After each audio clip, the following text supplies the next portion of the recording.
following program is intended for mature audiences. I'm going to be honest with you, bro. I'm going to beat up John Cena. Oh, it's a great idea. So who the hell do you think you are? I was going to dress up like Brutus the Barber Beefcake, cutting and a strutting, and then I was going to beat up John Cena. Wonderful.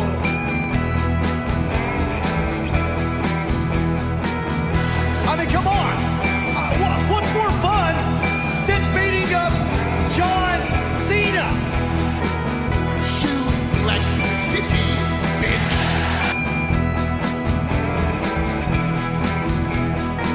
Beat up John Cena! I have come here to chew bubblegum and kick ass, and I'm all out of bubblegum.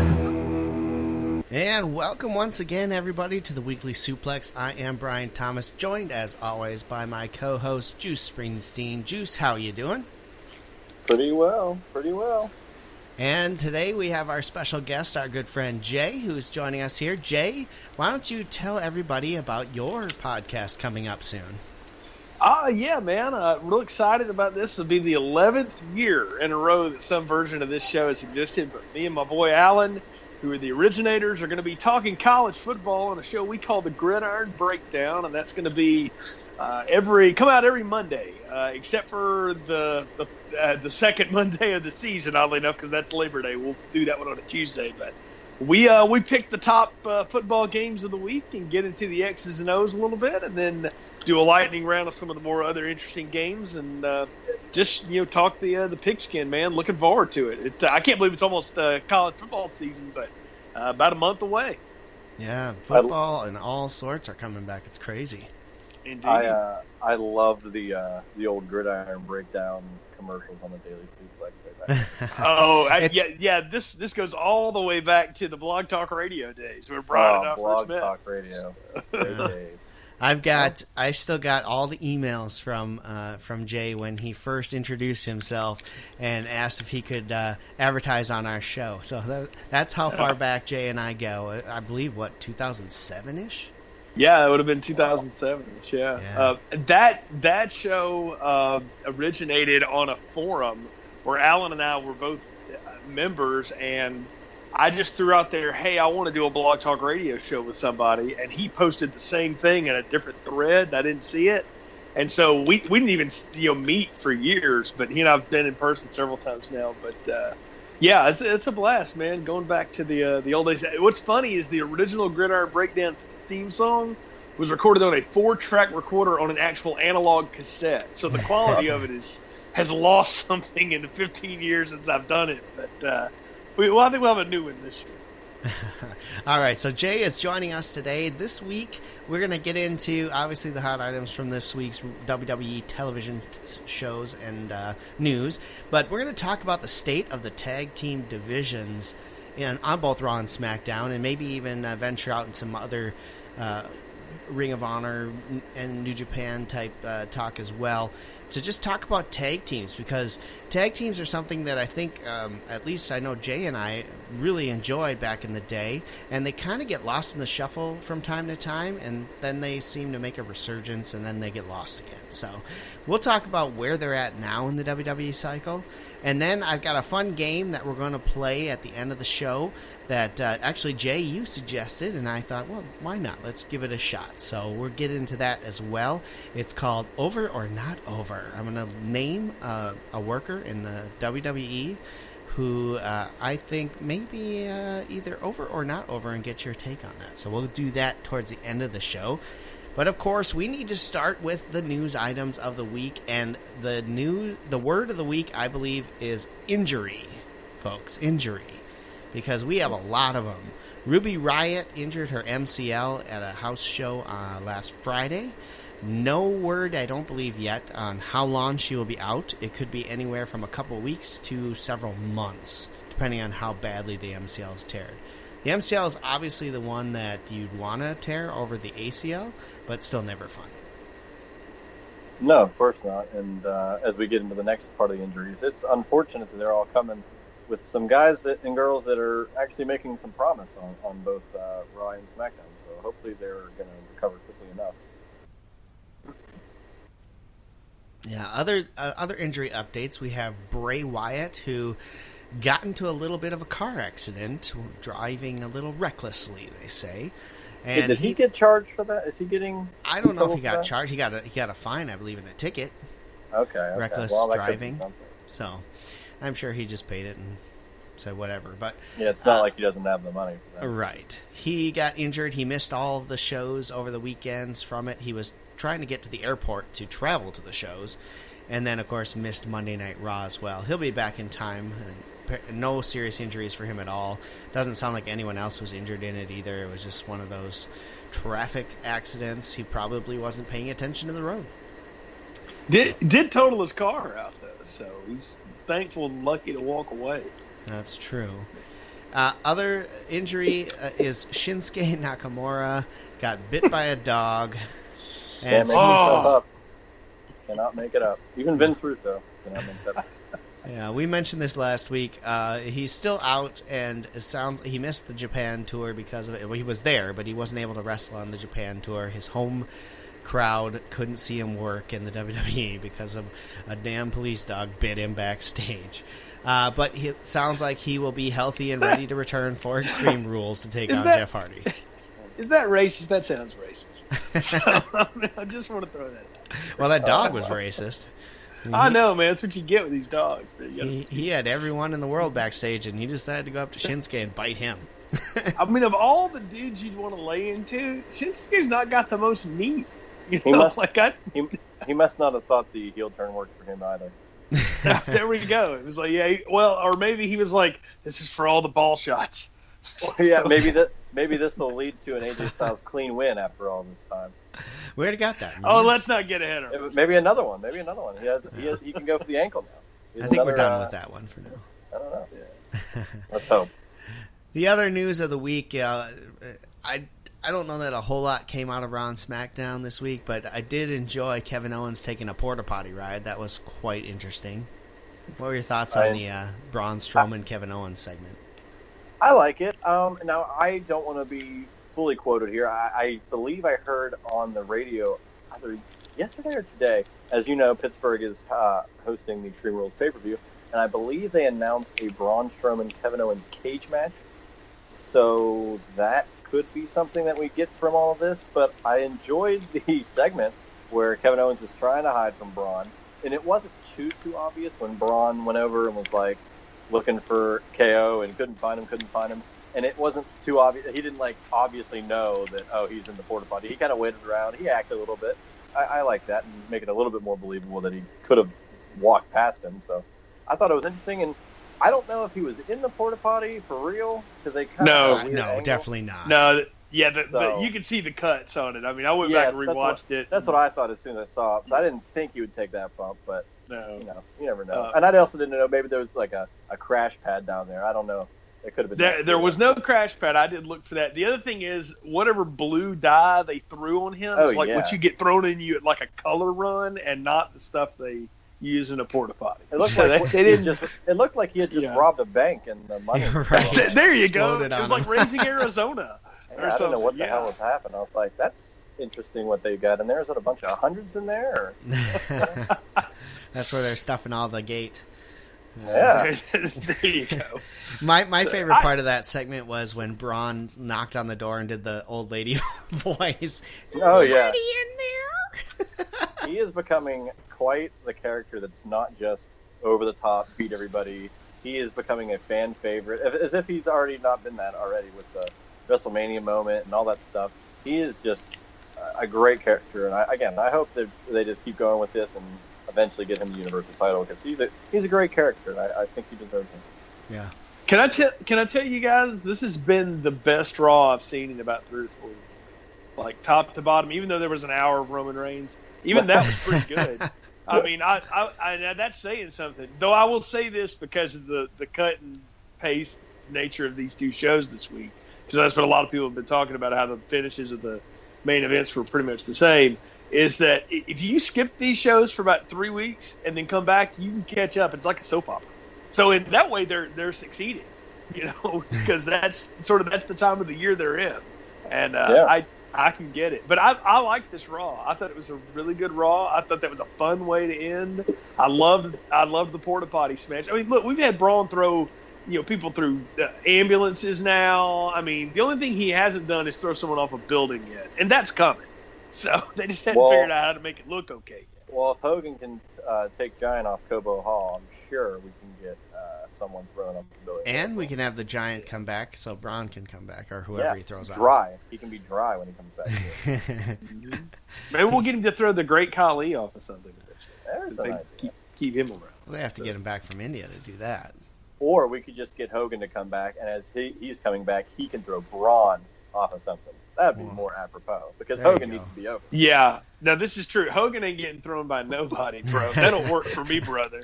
That's going to be the words that are said right before Braun's like, well, fine, I'll take the bomb. So. Jay, you wanted to mention the Black Ciampa for NXT. Interesting, I think. Yeah. Well, they've gone to the route now that Tommaso Ciampa has broken Johnny Gargano and turned him into a crazy person. And while he's on his crazy lunacy to get revenge, Ciampa's moving on and going to take on Aleister Black for the title. And I like the move because I can see them wanting to maybe move Aleister Black up, do something different. Or, look, that's your biggest heel in the company. I mean, he gets FU'd every time he comes out on that show. Put the belt on him and see how bad it is. It's going to be major heat, and I'm loving it. It's going to be great. I agree, and I think this is just another step in the right direction towards what we've thought way, way back before any of these street fight, non-sanctioned takeover matches with Gargano and Ciampa. I think that the idea is to get Ciampa with the belt and then have a shot with Gargano to finally claim it. Maybe just down the line of the takeover. I don't know how long we'll draw this out, but I'm hoping that's the end goal, because they've got a hell of a story this far. And is it not 1-1 already? It's 1-1.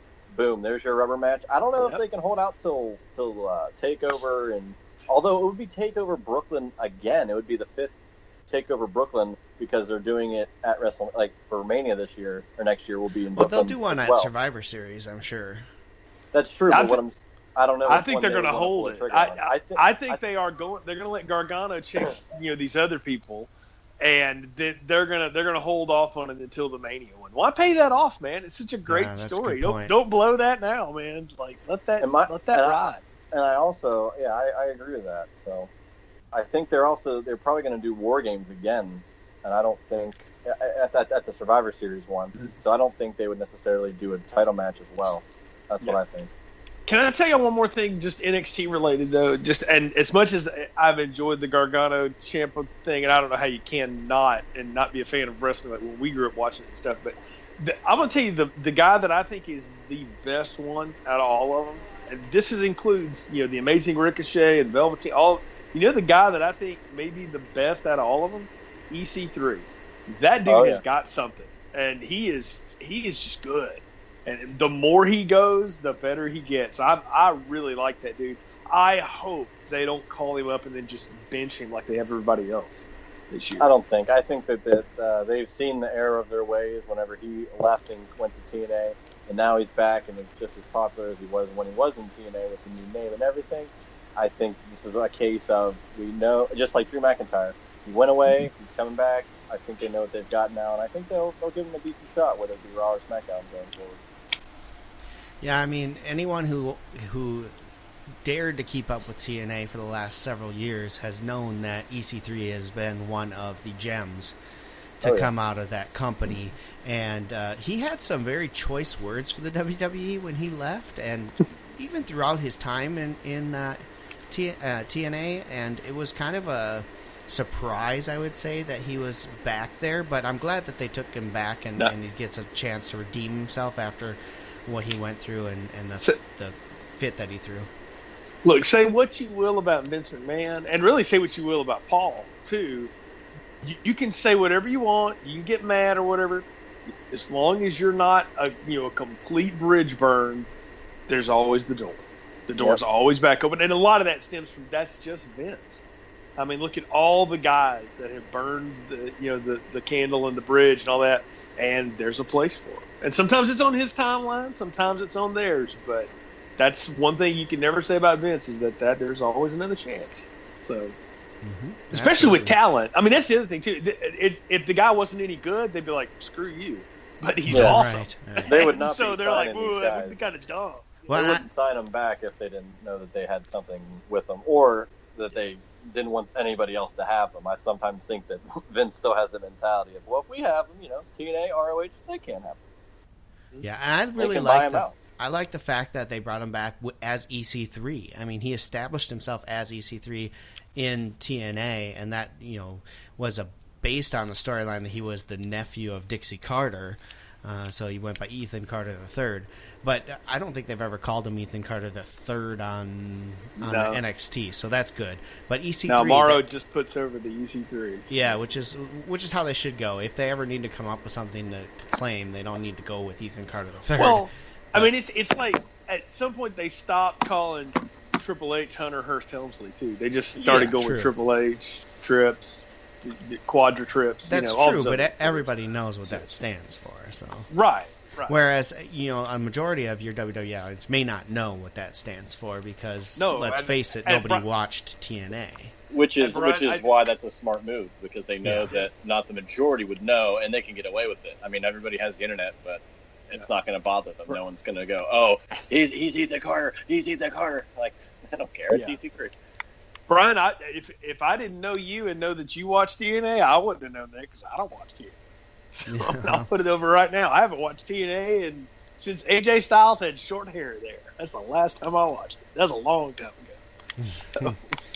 Yeah, I mean, I hadn't watched it in several years because I just didn't get... When they moved to Destination X, I lost visibility to them, and they didn't have it on any streaming Destination sites. America. Or Destination America, yeah.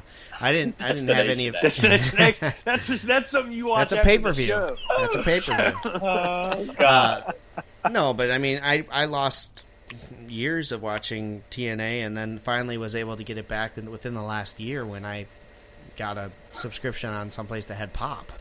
So I started watching probably a year and a half ago again, but that's about it. So it's been okay. But anyway, let's talk about the tag team division because I think Jay, you have a lot to say about this, especially with what a tag team should be defined as. And I thought about it, and I thought, well, okay, I know you were saying, let's just put two random guys together and call them a tag team, and what is that? But if you think back to the old days of the AWA, the NWA, and all that, that's a lot of what they did.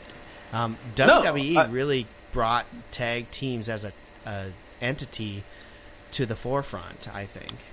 Well, I would disagree with that only in the fact that being an NWA fan growing up, I had the Rock and Roll Express and the Midnight Express and the Fabulous Freebirds, so I had that going on. Those were factions, things like that. What I get frustrated with the tag team thing, and what I'm going to put out to you guys, and I want you to respond to this is, I don't have a problem with taking two singles guys and making a tag team out of them because there's been good success with that. That's fine.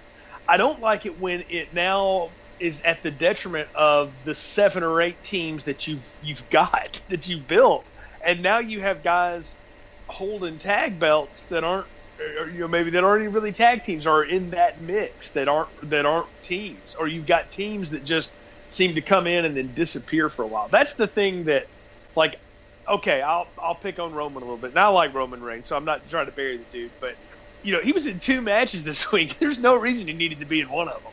Like, they just keep doing that tag thing because I guess they want to. I don't know. Like, that's what I don't like. I want them, if you're going to have a tag team, let them be an actual tag team. And then when you put 2 singles together for a little bit, it's for a special moment so that Seth and him can gang up on somebody or something. That's what I'm saying. But I gotta say, sometimes it works really well. If you look at like Cesaro and Sheamus, who would have thought that would have been a good tag team, right? I was going to say that as well. Yeah, they kept them together and they worked it out, and now they're one of the top tag teams, and they figured out a name after the fact. But yeah. And did we not watch SmackDown this past week? What legendary tag team came back together after a hiatus of a couple of years? Team Hell No, a random team that was hilarious and really over back in 2012. And boom, here they are again as a nostalgia act. A couple weeks ago, they came back. Yeah, I mean, I don't mind it, and even with the weird tag team of Bray Wyatt and Matt Hardy, they gave him a name. They call him the Deleter of Worlds, which is good. It was an odd pairing, but it made sense story-wise. But I would tell you, like, Matt Hardy in a tag team makes total sense. If you don't want him with his brother, then fine. That makes total sense. Like, I get that. What I'm saying is you have established tag teams. Guys, what has Revival done? They finally got a win. What else have they done?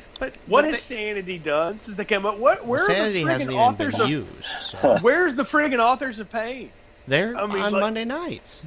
I know, but they're doing nothing with They wrestle. They're getting them. Well, they're trying to get them over. I mean, they have been working, and they're trying to give them that Bludgeon Brothers type push where they're just coming out and beating people senselessly.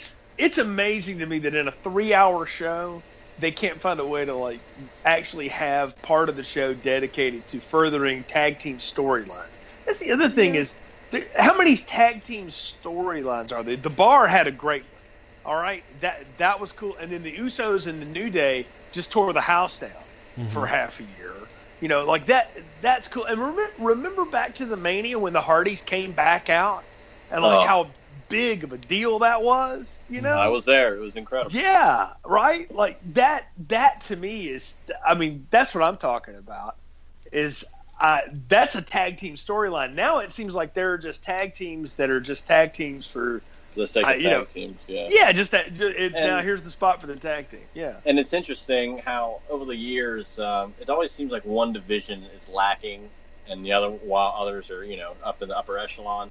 When the Universal title's not around, it's like, oh, the Intercontinental title is getting all the push now, and it seems like tag teams kind of fell by the wayside recently. Although the last couple of years, it seemed like they might have picked up more certain areas with the Usos, the New Day. But when you only have a certain amount of teams to work with, it's kind of hard to really get something going. Well, but you say that, but they have a ton of tag teams to work with. They just don't use them, and I think that's the big problem. I mean, know that brings me to my question: is should the tag team division be highlighted on one brand only? Should we stop with the 2 tag team champions and have just one, and maybe put it on Raw where you have an extra hour you could fill with some tag team storylines if you actually tried?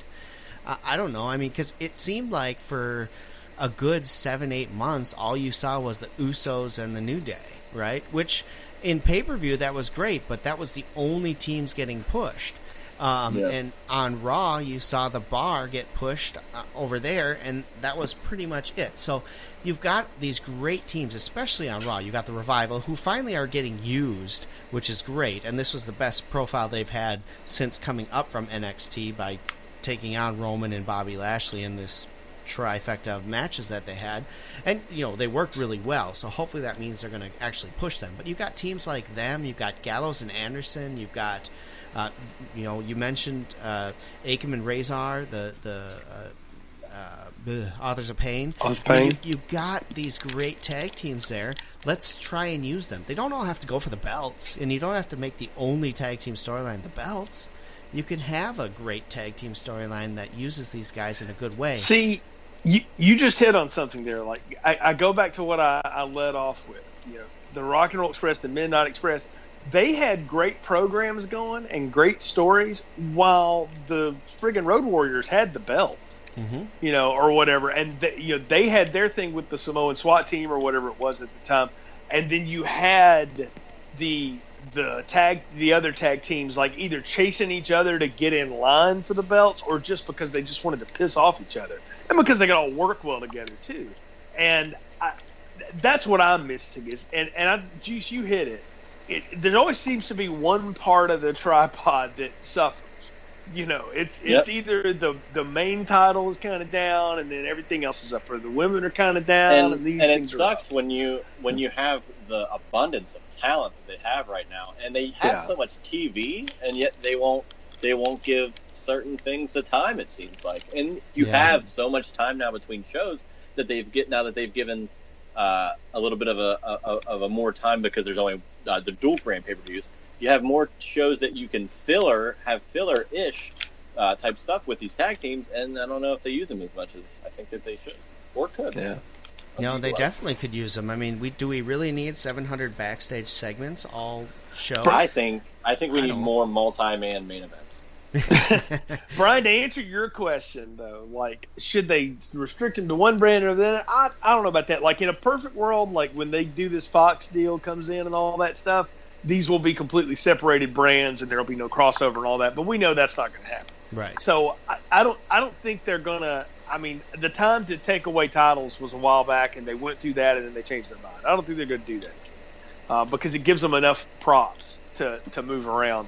It's just more about, again, writing good storyline for the teams they've got. So, again, it's not just about the titles. So, like, you could have the Bludgeon Brothers and the Usos do a thing because, you know, those guys, all they do is know how to try to hurt people, and the Usos could put anybody over, right? So, like, that would be an interesting way. It's also a way to keep guys working. That's what I'm looking for. And particularly, you got 3 hours of Raw. There's no reason you can't have better tag team action on that show. It takes something maybe away from SmackDown, but not on Raw. No, definitely not on Raw. And even SmackDown, I mean, they have plenty of time to put a couple tag teams out there to have good matches. I mean, and that's all you really need. I mean, back in the day, watching Hart Foundation wrestle the Killer Bees, there was nothing on the line there, but it was good. You know? Remember when there were tag team matches at WrestleMania that weren't for the belt? Yes. Oh, you know, you'd have the Strike Force and, you know, a couple other dudes. Remember and it was just like the first Survivor Series when they had 20 guys and 10 different tag teams? That was a cluster, though. I mean, well, yeah, but that was a bit much. Yeah. But they were all highlighted as, you know, legitimate tag teams, and they got a big showcase out of it. And now it's just like, Authors of Pain get a squash match. It's okay. Yeah, I mean, that's the thing is, they introduce teams, they squash local talent for 3 weeks, and then they put them up against somebody good or two random singles guys who come in and beat the crap out of them. Mm-hmm. And then they're buried on the show for 6 weeks.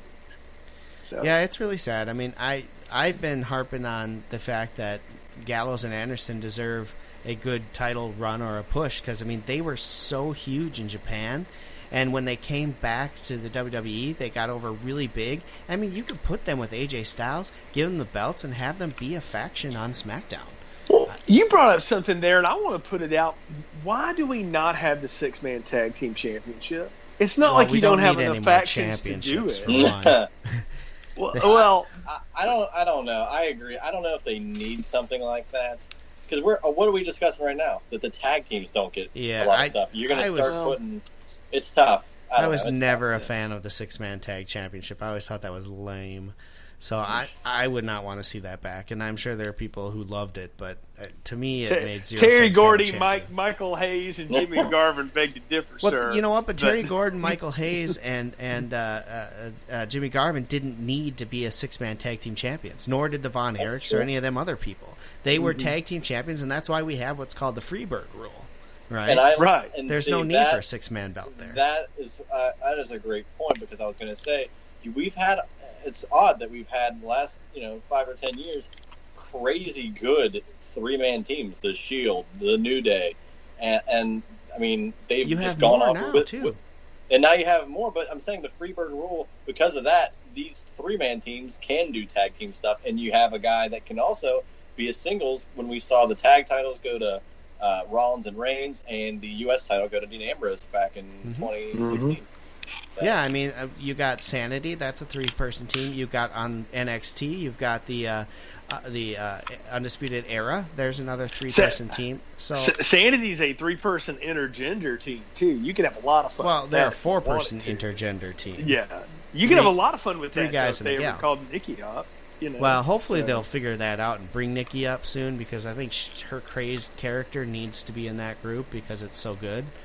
Tell me there's not gold to be had, like Warriors style. I'm talking about the movie, not the 80s wrestler, of the Riot Squad versus the Sanity. Like, that would be... You have some friggin' street fight fun out of that bunch. That would be hilarious. Yeah. I mean, there's a lot of good ideas that are out on the table. That's why we're not hired by them, though. Yeah, I'm putting in my application, Juice. I don't know about you, but yeah. Oh, geez. I don't have enough projection in my life. I need that too. So. I want my form letter from Vincent K. McMahon. So. WWE always has an issue where they have so much talent and not enough story for them. And they have an abundance of TV too. It's not like they have one show a week. Yeah, they've got a billion shows, a billion hours to cover. We'll put 5 guys on the show. And this is the company that has their top title on a guy who doesn't even friggin' want to be there. Well, So.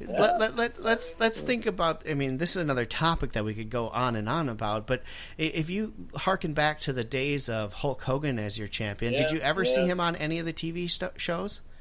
Well, how many Not TV really. shows were there? They Well, they had live weekly. They had either. weekly They shows. weren't, but you know what? You saw promos. He was out there as a part of it. He wasn't wrestling. You're right, I Brian. buy that. But he was on the show. He was just on the didn't- show. Yeah. They would find ways to showcase him, whether it be a promo or whatnot. And again, because they're not live shows, they could have how many tape matches through like house shows or whatnot that they can use, and no one's going to know. Oh, well, that wasn't last week, so Well, whatever, no, I'm not going to watch it. I You know what totally I'm get that. But you remember? I mean, you don't, Juice, because you weren't alive at the time. But I can still be aware of things. No. But guy. I mean, as people who watched back in the day, when Hulk Hogan was going to be on TV, that was a huge deal. You know, Saturday Night's Main Event came out, and Hulk Hogan was going to wrestle because he wasn't on every one of those either. But when he was advertised to be on the TV show, no matter what it was, you sat down to watch that because it was a huge deal. So I mean, having Brock Lesnar, just sit on his ass and not come and work at all, that kind of sucks. Well, no. But it makes it more important when he does. Here's the difference, though, bro. True. Hulk Hogan may have not been there. Ric Flair may not have always been on Saturday Night WCW or whatever, but they were part of the story. They were part of the storyline. Brock Lesnar is not part of the storyline, he is, but he's not there to.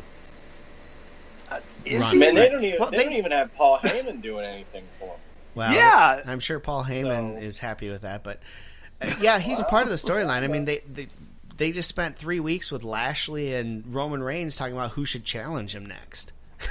So I mean, he's still part of the storyline. But that's what I mean. Like he's ancillary to what's actually happening. The other part would be like Ricky Steamboat and Lex Luger are beating the hell out of each other to get in line to get back at Ric Flair once he gets done from his neck injury that Terry Funk gave. But again, that you just said the same thing. Like Bobby Lashley and Roman Reigns are beating the crap out of each other to get the shot at, Brock Lesnar. Meanwhile, when he's done sitting on the couch banging Sable. But meanwhile, they've taken the gimmick of Money in the Bank and put it on a totally different guy, which that makes it more confusing. That's what I mean. I like that it's on Braun because I do too. The guy that Brock is, because he's not all on TV all the time, Braun's going to make Brock's ass be on TV to have a match.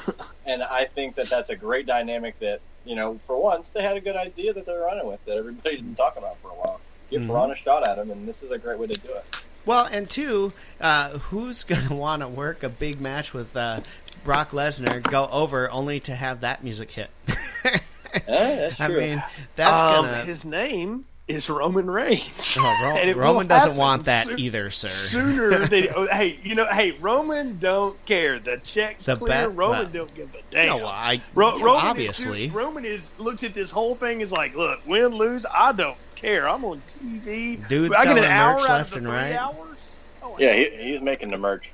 Yeah. No, I'm just saying that Brock Lesnar is going to lose, and most likely it's going to be to Roman Reigns at some point down the road. And when that happens, my guess is that Braun comes out and picks up the scraps and wins the belt. And that's the way I would do it. If they're not going to have Braun just say, I want to do it. I don't think they're going to wait on it. I think the match is going to start, and that music's going to hit, and he's going to come in and whack both of them. I'd be okay with that, too. I mean, because he doesn't need to wait and pick up scraps. I mean, he's fucking strong. Picking up scraps is the heel thing. The Braun thing is come in and kill everybody. Yeah, and picking up scraps is not what they're going to want to do with Lesnar. If they want to make it as, whatever you just said is the best idea with Brock and a guy like Roman too. You don't want to hurt their characters, so have Braun come out immediately. They don't even hit to have a match. Braun just takes over the whole thing. And then it really doesn't look like Brock or Roman are weak necessarily because Braun just came over and blew the house down. Yeah, no, they didn't get a that would chance, definitely so. be the best option they can do. That or have Braun just say, "Look, guys, you guys have your little spat over there, but I'm challenging because I have this, and I want it at SummerSlam." That kind of thing. I'm curious to see what they do with it. I hope they don't drag it out because I think that a guy like Braun needs to just cash in as soon as possible and take the belt. Well, hopefully he does that by, SummerSlam. That would be ideal. Mm-hmm. That would be nice. And plus, that crowd will eat it up. Oh, It'll be a good time. And it fits the storyline, too, that they're saying where Brock says he didn't agree to this multi-man match. No, he didn't. But he has a choice not to agree to that. He does not have a choice to deny the Money in the Bank contract. So Now, do you think that could play into it? What if Brock didn't want to he didn't want to face Braun with the Money in the Bank, and he just says, screw it, and just forfeits the belt? You know what would Oh, be the gosh, most that heel would be thing terrible. ever? Is for Roman to start talking to Braun coming down the aisle. Lesnar come up from behind him, German him a couple of 3 times, F5 him, and then just wave Braun into the ring like, all yours, and walk out of the ring. Because then he can always say, like, hey, buddy, you never beat me, so when he comes back and wants the next payday in a year, that's true. He can always go like, excuse me, I'll let you have that. And they'll let Heyman put that over. Tell me that wouldn't work. I mean, it might work, but again, there's a reason we're not hired by WWE. That may or may not This is work out true. to their All favor that they would like. So This is true. Well, before we run out of time here, let's get to our new game that Jay came up with here. We call it I like Over or games. Not. I'm going to name a WWE star, and I'm going to ask you, is this star over or not? And we're going to All right, start. So just to keep it together, Juice, you go first, and then I'll. okay. And Now, over, is it a yes, over is it yes means or no, or we have to you explain can it real you can quick? explain if you want. You can just say Okay. yes or no if you have nothing to say. I mean, I hope you have something to say, but I have a lot. by over, I mean the crowd buys into it. Not necessarily you like this person or not. The crowd is buying it. So, person number 1 is Dolph Ziggler, the Intercontinental Champion. Is he over or is he not, Juice? He's over by his career should be over. I don't believe he is as over as he once was. To be fair, though, I am very excited to see him in this 30-minute Iron Man match, another Iron Man match on a pay-per-view in Pittsburgh that I'm going to get to see. I don't know if it's anything like the last one, which was Cena and Randy Orton.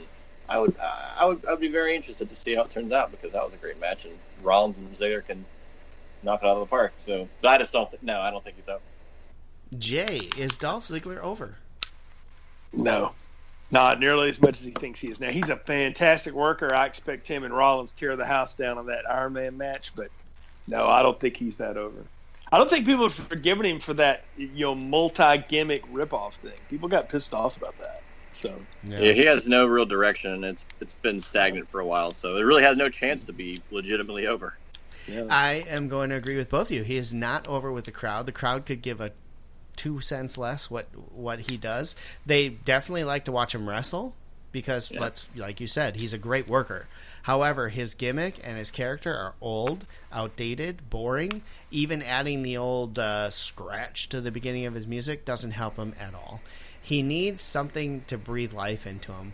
Maybe he needs to get a haircut, change his look somehow, and become a Drew McIntyre and be a badass, right? Because Drew McIntyre is awesome. Can I tell you, with his age, and he can still work and stuff, if they ever want to bring back the heel manager, that's a guy that could do it. Yeah, that's not a bad idea, too. But I don't think Dolph is ready to hang up the boots. So, No, I don't but, think so either. but I think he could. So. all right. Number 2 on my list, the Usos. Are the Usos over? Juice? Man, that's a tough one. You know what? I think they are. Now, it might be a little bit in regards to their matches with the New Day way back, and I think that might have helped them out in that regard because their matches were amazing. Every time they go in the ring, they have a almost 5-star match. I think that they've gotten their game elevated in the last couple of years, and I do think they're over. I think they're legitimately over, and thank God they don't have that face pin anymore. I think they are legit over. I hate the prison gimmick that they've got going or whatever, but I think that's their idea from what I read. I like but it. I don't care for it. But I'm with you. No more face paint. But they put on a show every time they're in the ring. They're over. I think they're way over, particularly as badass heels. I think they're over. All right. I agree. I think they're over as well. I think the WWE is hurting them a little bit with the gimmicks that they put them in and kind of oversaturating with them, especially the last year or so. They've kind of just been the tag team on SmackDown, not the champions though. So I think they might be hurting them, but I think they're over. I think the crowd likes them, and it's good to see because they don't like their cousin very well. Number 3 on the list, Bianca Belair. She's getting a title shot against Shayna Baszler. Is she over? Juice. I will quietly say yes. That's all I have to say. I think she is. I like her hair. Okay. Jay. I'm going to say not yet. I think she's very close. But here's the thing. It's hard to say about NXT because if you're over in front of 300 people, I don't know if you're really over or not. Yeah, that's true. But for NXT, I don't think she's quite there yet. But I think the match with Baszler, because let's face it, I don't think they're taking that belt off Baszler at this point. Mm-hmm. That's going to push her to the next level. She's, again, one of those up-and-coming stars, particularly from the female ranks in NXT. It's only going to get better with time. I don't think she's quite over yet, though. And I'm going to be with Jay on this. I don't think she's over either. I was actually really surprised that she was getting the next shot at the champion because, to me, she's always been kind of that jobber girl. She didn't really stand out from the crowd. And I remember when I saw NXT Live here in St. Paul, and she came out, and I was just thinking, what the hell's with the long ponytail? So I'm not sure it's she's something you over. Remember, though. Well, kind of. I kind of forgot about her. But regardless, she is one of those people who I don't think is over enough to get the shot she's getting. But hopefully she can pull off a good match with Shayna Baszler. I don't know if that's possible.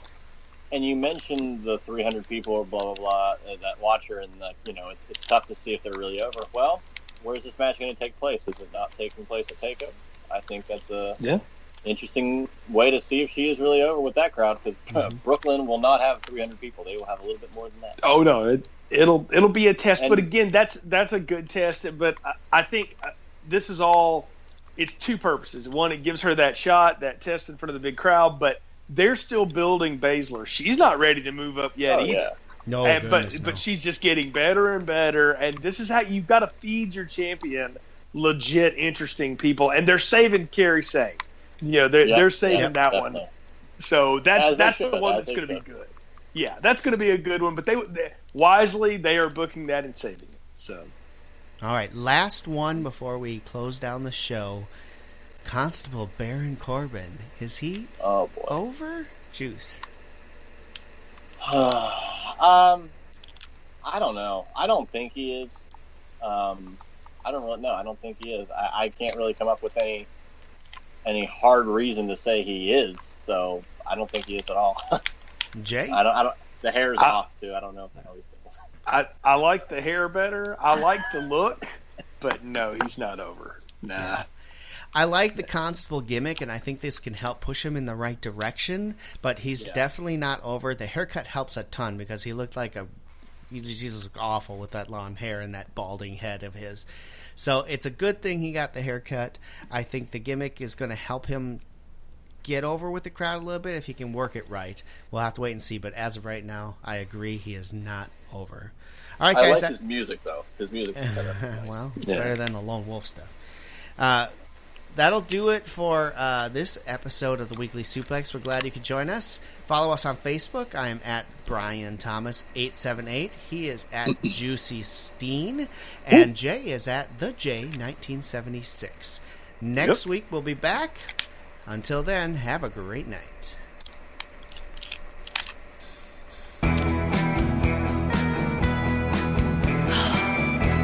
It is exhausting being so talented.